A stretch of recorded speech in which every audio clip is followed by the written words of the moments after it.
नमस्कार, मी सतीश साळुंखे आणि तुम्ही पाहत आहात सारांश. मंडळी, तुम्ही कोणत्याही पक्षाचे असा, भाजपचे असा, शिवसेना, राष्ट्रवादी किंवा काँग्रेसचे असा किंवा असा एक सामान्य माणूस, तुमच्या मुलांनी घेतलेल्या कष्टाची बेईमानी करून ज्या धनदांडग्यांनी नीटचे पेपर फोडून मुलामुलींच्या भविष्याचं वाटोळं केलं, त्याच्या विरोधात एक सोनम वांगचुक नावाचा माणूस गेली 20 दिवस आमरण उपोषण करतोय दिल्लीत. तुमच्या मुलांच्या भविष्यासाठी तो पासपोटी मरतोय आणि तुम्ही घरात बसून केवळ वाजवताय टाळ्या. त्या टाळ्यांचा आवाज प्रतिसादाचा नव्हे, तर तो वाटतोय सिग्नलवर उभा असलेल्या तृतीयपंथी भावांसारखा. ही व्यवस्था प्रश्न विचारतीये स्वतःला की षंढ केव्हा थोपटणार आहेत दंड. मंडळी, तुमची मुलं आणि तुम्ही आज आहात सुपात, पण विसरू नका, उद्या येणार तुमची मुलं भविष्याच्या जात्यात. आज जात्यातले रडत आहेत आणि सुपातले हसतायत, पण विसरू नका, पेपर फुटीचं जातं उद्या तुमच्या मुलामुलींच्या भविष्याचं करणार आहे पीठ. तुम्हाला हवंय ना तुमच्या मुलांचं भविष्य उज्ज्वल? मग का बसलात निष्काळजीपणाच्या अंधारात?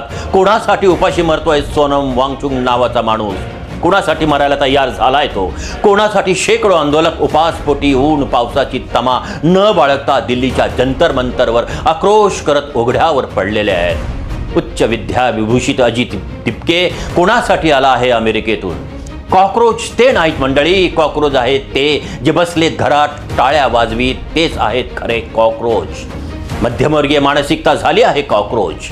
व्यवस्थेच्या फवाऱ्याला भिवून बसले आहेत बिळात लपून, पण बिळात लपून बसणाऱ्यांनो, तुमच्या मुलाचं भविष्यही मरणार आहे घुसमटून त्याच बिळात. रेगिस्तानच्या वाळवंटामध्ये येतात मोठमोठाली वादळं आणि मग त्या वादळाला भिवून आपली चोच त्या वाळूमध्ये रुतून बसलेला असतो शतुर्मृग. त्याला दिसत नसतं वादळ, त्याला वाटतं की आता तो आहे सुरक्षित, पण तरीही होणार आहेत वादळात त्याच्या शरीराचे शतखंड. होणार आहेत तुमच्याही मुलांच्या स्वप्नांचे शतखंड त्या झंझावाती वादळामध्ये. जागे व्हा, संविधानाचा आदर करा, लोकशाहीने दिलेल्या सुदर्शन चक्राचा अहिंसक विचाराने सामंजस्य आणि सहिष्णुतेच्या मार्गाने वापर करा. त्या वांगचुक नावाच्या माणसाला हाक द्या, जो नाही तुमचा नातेवाईक, नाही तुमचा मित्र, पण आहे प्रकाशाचा एक किरण, जो तुमच्या मुलामुलींच्या आयुष्यात संपून टाकणार आहे अंधार.